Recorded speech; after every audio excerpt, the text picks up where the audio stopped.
Thanks for staying with us, everyone. We're making frantic effort to connect with the spokesperson of the Anambra State House of Assembly, Honorable Ejike Okechukwu, who has agreed to join us on the program today. However, the Labour Party caucus in the National Assembly has now demanded a probe into the suspension of Honorable Bernard. They've called it hasty and unjust. Many Nigerians are also saying that this is a witch hunt rather than discipline. Reports say Honorable Udemezue's suspension was triggered after he disclosed that lawmakers receive barely 10 million naira quarterly for constituency projects.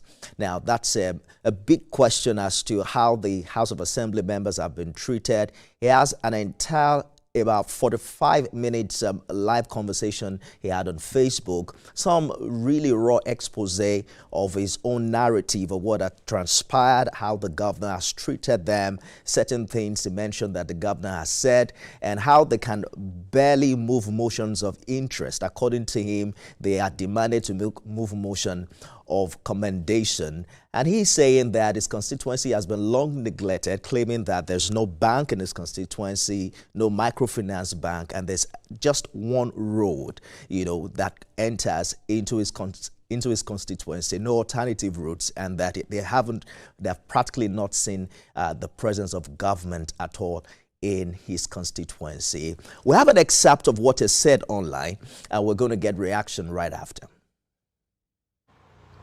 On the first meeting we had with the governor, what he told us was that we cannot impeach him, that he is the one who appointed the Chief Justice of the state,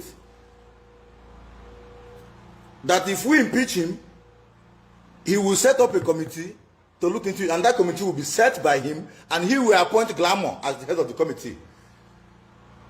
And then we can now imagine what the report of the committee will be if Glamour is the head of the committee. Glamour is the chief protocol or one-to-one to the governor. That you can't impeach him. He stripped us of our powers on the first of the House ad. In that video, he mentioned that Labour Party members have about 8 representation in the House, but yet they could not field the minority leader of the Anambra House of Assembly.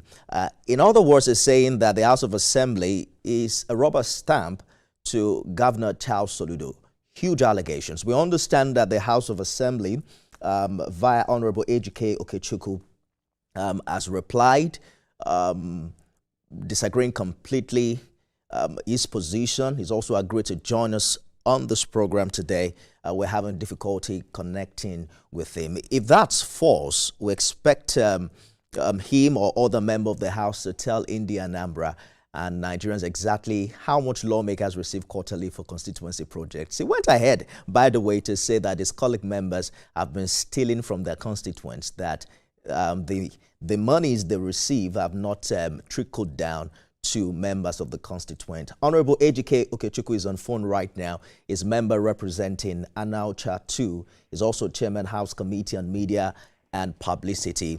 I'm sure you overheard your colleague there saying that Mr. Governor has has his hand on this House of Assembly, that you guys can't do anything without him. You can't move motions of interest, only motion of commendation.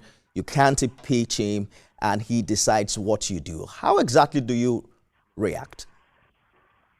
Thank you. Good evening. You see, the position of my friend and my colleague, Honorable Bernard Udemezue, that were the acts of commendation to the governor. One was my own motion, where I commended the governor for employing 8,150 teachers within in less than 2 years of his assumption of office. The second motion of commendation was that during the governor's last year birthday celebration, where one of us moved a motion congratulating him on his birthday. Every other motion, I personally had done not less than 10 motions in the last 1 year in that House of Assembly, and now is a commendation. In fact, one of the motions I moved, calling on the governor to direct the commissioner for works to start with immediate effect the contract that was abandoned by the previous administration construction of Abana Boundary and the Nimo Road. That road was flagged off last month by the governor. Because of the motion I moved on the floor of the House. I can go on and on and on and on. The ones that are done at, where they call it, the roads that were done by the governor at Yokboko, some of them were products of motions moved by my colleague on the Monobili. In fact, it is a lie. Let me just stop here to take more of your questions. Yes, Honorable Okechukwu. So that's the bone of contention. You have roads, but your colleague says his constituency only has one road that leads in and outside his community. No banks, not even a microfinance bank. According to him, there's absolutely no presence of government or governance in his community. A contractor to the house and asking questions why he is doing the study job. The governor cannot be everywhere at the same time. So the guy just spoke from two sides of his mouth. On one of the videos, he said that the roads, that the contract awarded by the governor, that they were just touching the roads. On the other one, he said that no contract has been awarded. Is he not a confused human being? Can tell you authoritatively that he doesn't know what he is saying.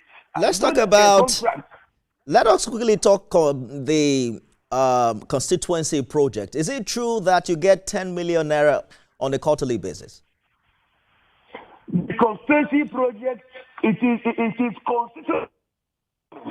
What is captured in our both the budget and whatever is constituency empowerment, not constituency project. It is a sum of money mapped out for members to empower the downtrodden, to assist in payments of the school fees of the people that couldn't, the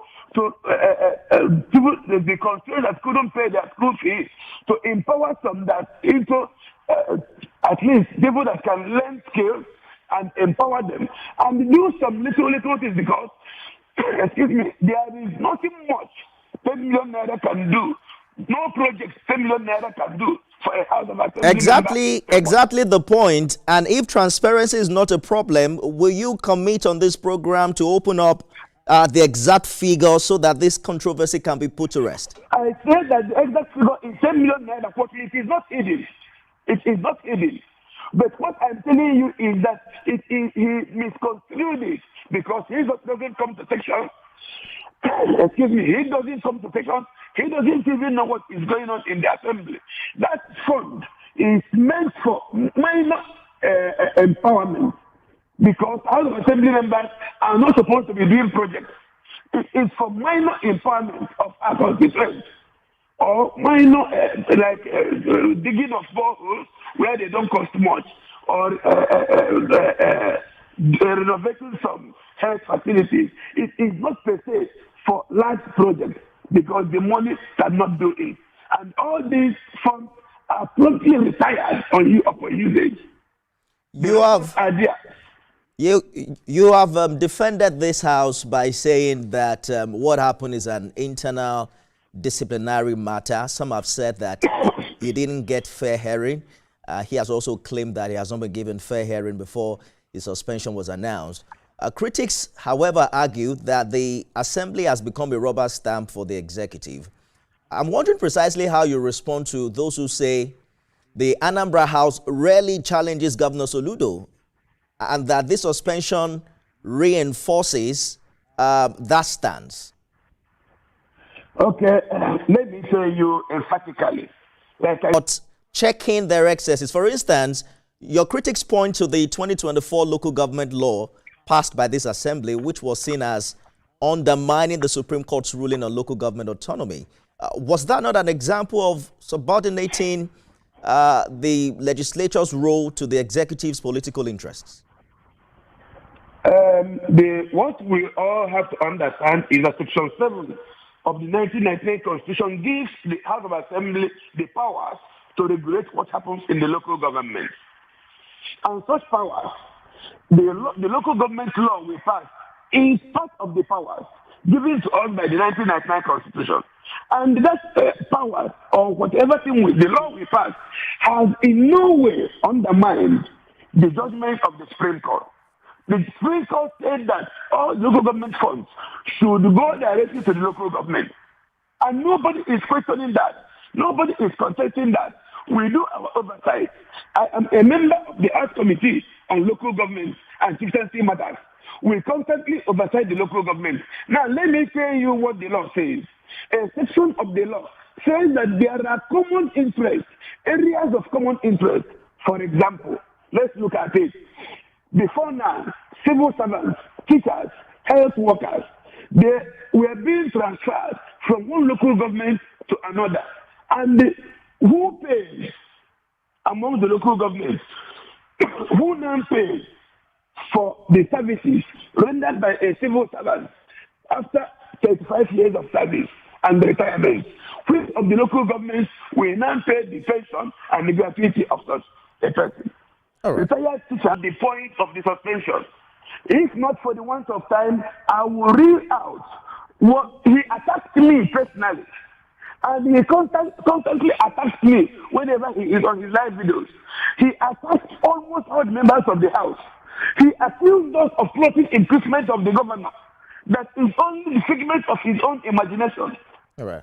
He can't point out one person or two persons that were part of that impeachment plan. So he accused us, accused the government. In fact, what we did was not because of whatever exposition. All right. Because it is a record in the public domain. Nobody is exposing nothing. All right. But he should act honorably as an honorable member. An honorable member shouldn't be seen going outside, fighting in the public.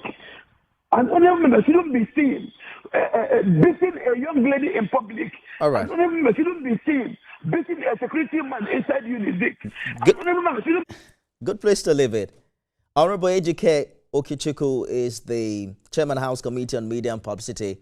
Thank you so much for talking to us on the program this evening. That's our show today. You can watch this conversation again at midnight and 6 a.m. tomorrow. Do have a lovely weekend. I'll see you again on Monday.